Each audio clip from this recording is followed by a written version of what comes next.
యేసుక్రీస్తు వారు మాట్లాడుతున్నారు. ఏం మాట్లాడుతున్నారు? "నువ్వక్కడికి వెళ్ళు, వలెయ్యి, ఒక చేపను పట్టు. మొదటొస్తది చూసావా? ఆ చేప నోట్లో ఏముంటదంట? షెకిలుంటది" అని చెప్తున్నారు. అయితే ఇక్కడ మనం ఆలోచన చేసినట్లయితే ఈ మాట చేపకు చెప్పారా? మనిషికి చెప్పారా? మనుషులతో మాట్లాడుతున్నారు. మరి ఆ చేప ఎలా విందంటారు? అంటే సృష్టి ఏం చేస్తుందంటే దేవుడు ఏం మాట్లాడుతున్నారు?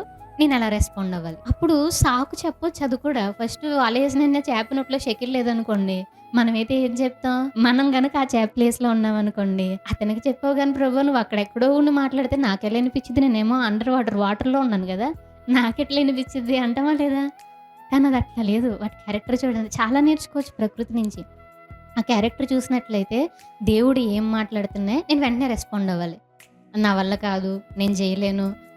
నా నోట్లోకి ఏదన్నా లోపల తినే చిన్న చిన్న పురుగులో లేకపోతే వాటిని వీటిని తింటాను గానీ, నాకు షెకిలెలా వస్తది ప్రభువా అనేది గొడవ పడొచ్చు. కానీ లేదు ఆయన వెళ్ళిన వెంటనే వల వేసిన వెంటనే ఆ చేప నోట్లో షెకిల్ కనిపించాలంతే.